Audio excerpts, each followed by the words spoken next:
স্বাগতম আপনাদের বাংলা গল্পের বাঙালিয়ানা ইউটিউব চ্যানেলে। আপনাদের সাদরে আহ্বান জানাচ্ছি আমি গল্প পাঠক যুধিষ্ঠির বাগ।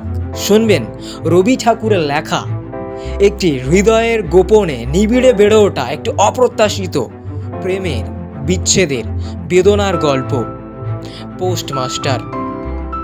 আপনাদের কাছে একটা অনুরোধ রাখবো, দয়া করে আমার চ্যানেলটিকে সাবস্ক্রাইব, আমার ভিডিওগুলোতে লাইক এবং কমেন্ট করে আমার পাশে থাকবেন। তবে চলুন শোনা যাক। প্রথম কাজ আরম্ভ করিয়ায় ভোলাপুর গ্রামে পোস্টমাস্টারকে আসিতে হয়।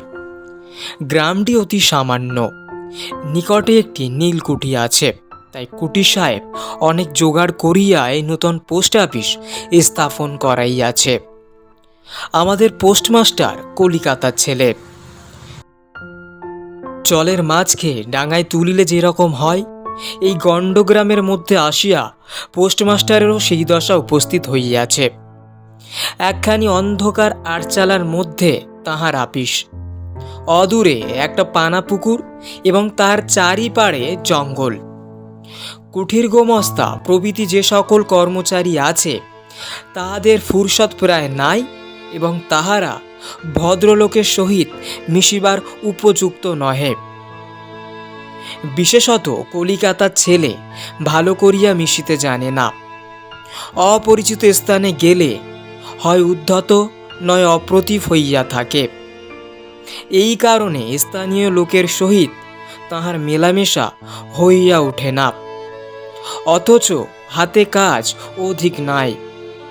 কখনো কখনো দু একটা কবিতা লিখিতে চেষ্টা করেন। তাহাতে এমন ভাব ব্যক্ত করিয়াছেন যে সমস্ত দিন তরু পল্লবের কম্পন এবং আকাশের মেঘ দেখিয়া জীবন বড় সুখে কাটিয়া যায়।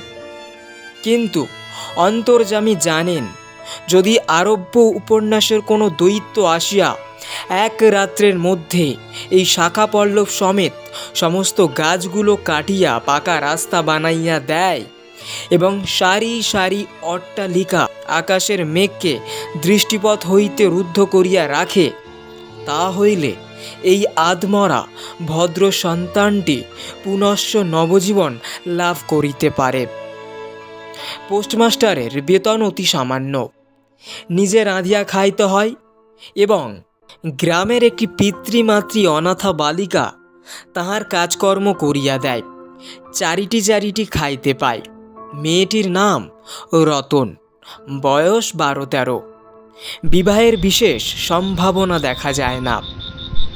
সন্ধ্যার সময় যখন গ্রামের গোয়াল ঘর হইতে ধূম কুণ্ডলায়িত হইয়া উঠিত, ঝোপে ঝোপে ঝিল্লি ডাকিত, দূরে গ্রামের নেশাখোর বাউলের দল খোল করতাল বাজাইয়া উচ্চস্বরে গান জুড়িয়া দিত, যখন অন্ধকার দাওয়ায় একলা বসিয়া গাছের কম্পন দেখিলে কবি হৃদয়েও ঈষৎ হৃৎকম্প উপস্থিত হইত, তখন ঘরের কোণে একটি ক্ষীণ শিখা প্রদীপ জ্বালিয়া পোস্টমাস্টার ডাকিতেন, রতন।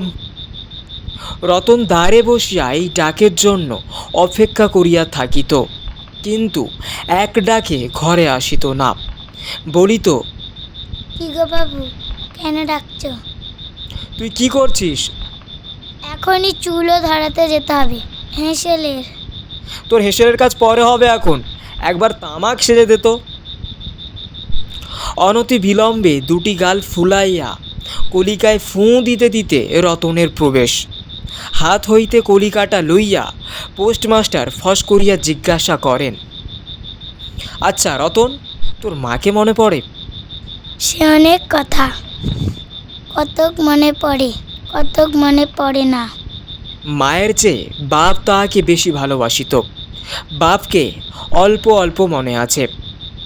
পরিশ্রম করিয়া বাপ সন্ধেবেলায় ঘরে ফিরিয়া আসিত।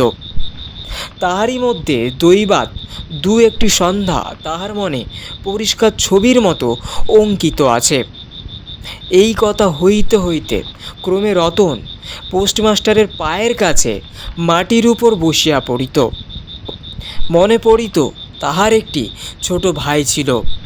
বহু পূর্বেকার বর্ষার দিনে একদিন একটা ডোবার ধারে দুইজনে মিলিয়া গাছের ভাঙা ডালকে ছিপ করিয়া মিছামিছি মাছ ধরা খেলা করিয়াছিল। অনেক গুরুতর ঘটনার চেয়ে সেই কথাটায় তাহার বেশি মনে উদয় হইত। এইরূপ কথা প্রসঙ্গে মাঝে মাঝে বেশি রাত হইয়া যাইত। তখন আলস্যক্রমে পোস্টমাস্টারের আর রাঁধিতে ইচ্ছা করিত না। সকালে বাসি ব্যঞ্জন থাকিত এবং রতন তাড়াতাড়ি উনুন ধরাইয়া খান কয়েক রুটি সেঁকিয়া আনিত। তাহাতেই উভয় রাত্রের আহার চলিয়া যাইত। একদিন সন্ধ্যাবেলায় সেই বৃহৎ আটচালার কোণে আপিসের কাঠের চৌকির উপর বসিয়া পোস্টমাস্টার নিজের ঘরের কথা পাড়িতেন।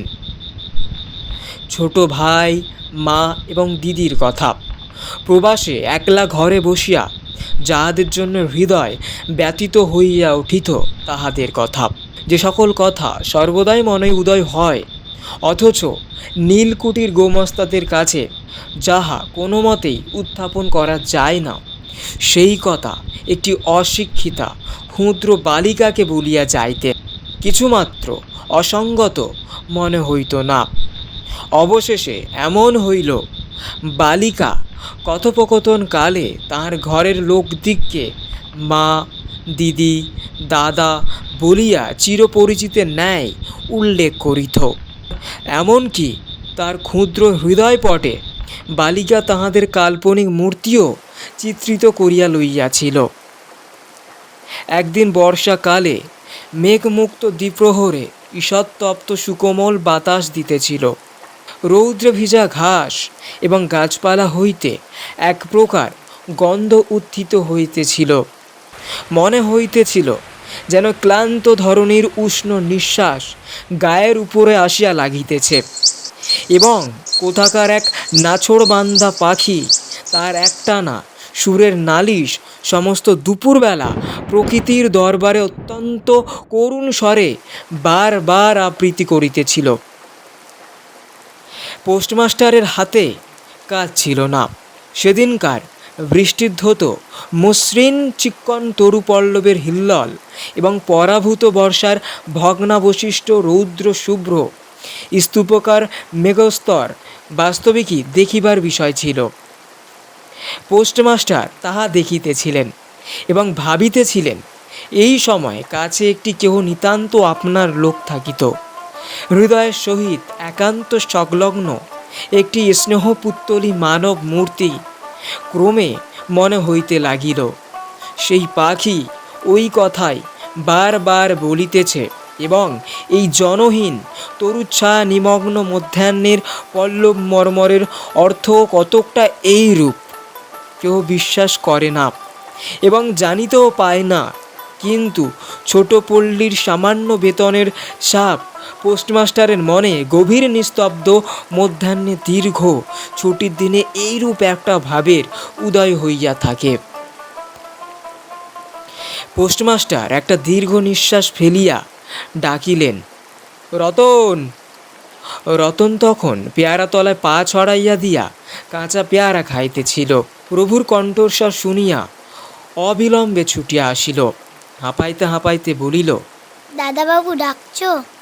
তোকে আমি একটু একটু করে পড়তে শেখাবো বলিয়া সমস্ত দুপুরবেলা তাহাকে লইয়া স্বরে অ স্বরে আ করিলেন এবং এই রূপে অল্প দিনেই যুক্ত অক্ষর উত্তীর্ণ হইলেন। শ্রাবণ মাসে বর্ষণের আর অন্ত নাই। খাল বিল নালা জলে ভরিয়া উঠিল। অহর্নিশি ডেকের ডাক এবং বৃষ্টির শব্দ। গ্রামে রাস্তা চলাচল প্রায় এক প্রকার বন্ধ। নৌকায় করিয়া হাটে যাইতে হয়। একদিন প্রাতকাল হইতে খুব বাদলা করিয়াছে। পোস্টমাস্টারের ছাত্রীটি অনেকক্ষণ দ্বারের কাছে অপেক্ষা করিয়া বসিয়াছিল, কিন্তু অন্য দিনের মতো যথাসাধ্য নিয়মিত ডাক শুনিতে না পাইয়া আপনি খঙ্গি পুঁথি লইয়া ধীরে ধীরে ঘরের মধ্যে প্রবেশ করিল। দেখিল পোস্টমাস্টার তাহার খাটিয়ার উপর শুইয়া আছেন, বিশ্রাম করিতেছেন মনে করিয়া অতি নিঃশব্দে পুনশ্চ ঘর হইতে বাহিরে যাইবার উপক্রম করিল। সহসা শুনিল, রতন। তাড়াতাড়ি ফিরিয়া গিয়া বলিল, দাদাবাবু ঘুমাচ্ছিলে? পোস্টমাস্টার কাতর স্বরে বলিলেন, শরীরটা ভালো বোধ হচ্ছে না, দেখ তো আমার কপালে হাত দিয়ে। এই নিতান্ত নিঃসঙ্গ প্রবাসে ঘন বর্ষায় রোগকাতর শরীরে একটুখানি সেবা পাইতে ইচ্ছা করে। তপ্ত ললাটের উপর শাখা পরা কমল হস্তের স্পর্শ মনে পড়ে। এই ঘোর প্রবাসে রোগ যন্ত্রণায় স্নেহময়ী নারীরূপে জননী ও দিদি পাশে বসিয়া আছেন, এই কথা মনে করিতে ইচ্ছা করে। এবং এ স্থলে প্রবাসীর মনের অভিলাষ ব্যর্থ হইল না। বালিকা রতন আর বালিকা রহিল না। সেই মুহূর্তেই সে জননীর পথ অধিকার করিয়া বসিল। বৈদ্য ডাকিয়া আনিল, যথাসময়ে বটিকা খাওয়াইল। সারা রাত্রি শিয়রে জাগিয়া রহিল। আগ্নিপথ্য রাঁধিয়া দিল এবং শতবার করিয়া জিজ্ঞাসা করিল, হ্যাঁ গো দাদাবাবু, বহুদিন পরে একটুখানি ভালো বোধ হচ্ছে কি? পোস্টমাস্টার ক্ষীণ শরীরে রোগশয্যা ত্যাগ করিয়া উঠিলেন। মনে স্থির করিলেন, আর নয়, এখান হইতে কোনো মতে বদলি হইতে হইবে। স্থানীয় অস্বাস্থ্যের উল্লেখ করিয়া তৎক্ষণাৎ কলিকাতায় কর্তৃপক্ষদের নিকট বদলি হইবার জন্য দরখাস্ত করিলেন। রোগসেবা হইতে নিষ্কৃতি পাইয়া রতন দ্বারের বাহিরে আবার তার স্বস্থান অধিকার করিল, কিন্তু পূর্ববৎ আর তাহাকে ডাক পড়ে না। মাঝে মাঝে উঁকি মারিয়া দেখে পোস্টমাস্টার অত্যন্ত অন্যমনস্কভাবে চৌকিতে বসিয়া অথবা খাটিয়ায় শুইয়া আছেন। রতন যখন আহ্বান প্রত্যাশা করিয়া বসিয়া আছে, তিনি তখন অধীর চিত্তে তাহার দরখাস্তের উত্তর প্রতীক্ষা করিতেছেন। বালিকা দ্বারের বাহিরে বসিয়া সহস্রবার করিয়া তাহার পুরানো পড়া পড়িল, পাছে যেদিন সহসা ডাক পড়িবে সেদিন তাহার যুক্ত অক্ষর সমস্ত গোলমাল হইয়া যায়, এই তার একটা আশঙ্কা ছিল। অবশেষে সপ্তাহখানেক পরে একদিন সন্ধ্যাবেলায় ডাক পড়িল। উদ্বেলিত হৃদয়ে রতন গৃহের মধ্যে প্রবেশ করিয়া বলিল, দাদাবাবু আমাকে ডাকছিলে? পোস্টমাস্টার বলিলেন, রতন, কালই আমি যাচ্ছি। কোথায় যাচ্ছ দাদাবাবু? বাড়ি যাচ্ছি। আবার কবে আসবে? আর আসবো না। রতন আর কোনো কথা জিজ্ঞাসা করিল না। পোস্টমাস্টার আপনিই তাকে বলিলেন তিনি বদলির জন্য দরখাস্ত করিয়াছিলেন। দরখাস্ত নামঞ্জুর হইয়াছে, তাই তিনি কাজে জবাব দিয়া বাড়ি যাইতেছেন। অনেকক্ষণ আর কেহ কোনো কথা কহিল না। মিটমিট করিয়া প্রদীপ জ্বলিতে লাগিল এবং এক স্থানে ঘরের জীর্ণ চাল ভরিয়া একটি মাটির সরার উপর বৃষ্টির জল পড়িতে লাগিল। কিছুক্ষণ পরে রতন আস্তে আস্তে উঠিয়া রান্নাঘরে রুটি গড়িতে গেল। অন্য দিনের মতো তেমন চটপট হইল না। বোধ করি মধ্যে মধ্যে মাথায় অনেক ভাবনা উদয় হইয়াছিল। পোস্টমাস্টারের আহার সমাপ্ত হইলে পর বালিকা তাহাকে জিজ্ঞাসা করিল, দাদাবাবু আমাকে তোমাদের বাড়িতে নিয়ে যাবে? সে কি করে হবে? ব্যাপারটা যে কি কি কারণে অসম্ভব তাহা বালিকাকে বুঝানো আবশ্যক বোধ করিলেন না। সমস্ত রাত্রি স্বপ্নে এবং জাগরণে বালিকার কানে পোস্টমাস্টারের হাস্যধ্বনি কণ্ঠস্বর বাজিতে লাগিল। সে কি করে হবে? ভোরে উঠিয়া পোস্টমাস্টার দেখিলেন তাঁর স্নানের জল ঠিক আছে। কলিকাতার অভ্যাস অনুসারে তিনি তোলা জলে স্নান করিতেন। কখন তিনি যাত্রা করিবেন সে কথা বালিকা কি কারণে জিজ্ঞাসা করিতে পারে নাই। পাছে প্রাতকালে আবশ্যক হয়, এজন্য রতন তত রাত্রে নদী হইতে তাঁর স্নানের জল তুলিয়া আনিয়াছিল। স্নান সমাপন হইলে রতনের ডাক পড়িল। রতন নিঃশব্দে গৃহে প্রবেশ করিল এবং আদেশ প্রতীক্ষায় একবার নীরবে প্রভুর মুখের দিকে চাহিল। প্রভু কহিলেন, রতন, আমার জায়গায় যে লোকটি আসবেন তাকে বলে দিয়ে যাব, তিনি তোকে আমারই মতন যত্ন করবেন। আমি যাচ্ছি বলে তোকে কিছু ভাবতে হবে না। এই কথাগুলি যে অত্যন্ত স্নেহগর্ভ এবং দয়াদ্র হৃদয় হইতে উত্থিত সে বিষয়ে কোনো সন্দেহ নাই। কিন্তু নারী হৃদয় কে বুঝিবে? রতন অনেক দিন প্রভুর অনেক তিরস্কার নীরবে সহ্য করিয়াছে, কিন্তু এই নরম কথা সইতে পারিল না। একেবারে উচ্ছ্বসিত হৃদয়ে কাঁদিয়া উঠিয়া কহিল, না না, তোমার কাউকে কিছু বলতে হবে না, আমি থাকতে চাই নে। পোস্টমাস্টার রতনের এরূপ ব্যবহার কখনো দেখেন নাই, তাই অবাক হইয়া রহিলেন। নূতন পোস্টমাস্টার আসিল, তাহাকে সমস্ত চার্জ বুঝিয়া দিয়া পুরাতন পোস্টমাস্টার গমনোন্মুখ হইলেন। যাইবার সময় রতনকে ডাকিয়া বলিলেন, রতন, তোকে আমি কখনো কিছু দিতে পারিনি, আর যাবার সময় তোকে কিছু দিয়ে গেলুম, এতে তোর দিন কয়েক চলবে। কিছু পথ খরচা বাদে তাহার বেতনের যত টাকা পাইয়াছিলেন পকেট হইতে বাহির করিলেন।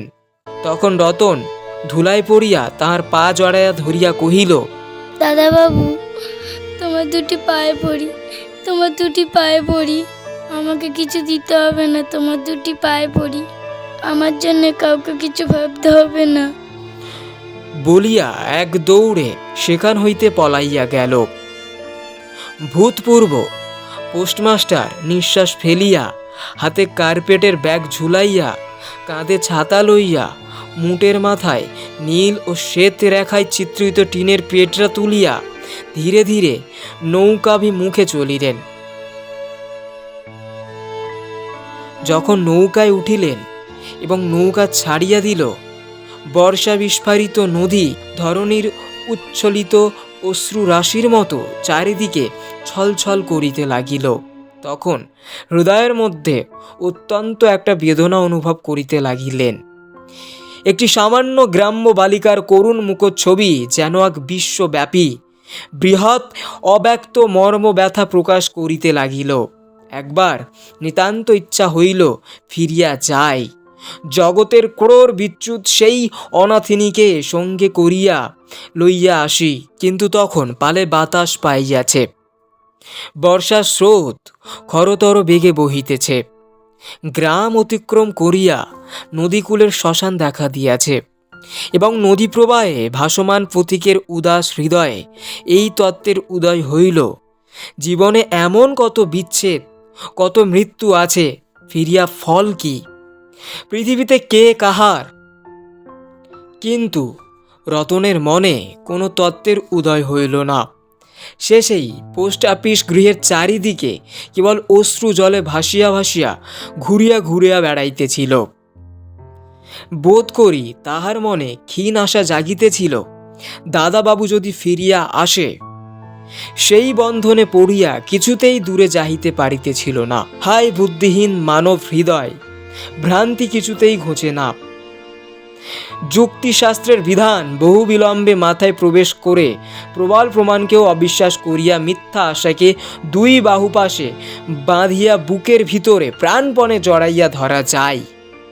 অবশেষে একদিন সমস্ত নাড়ি কাটিয়া হৃদয়ে রক্ত শুষিয়া সে পলায়ন করে।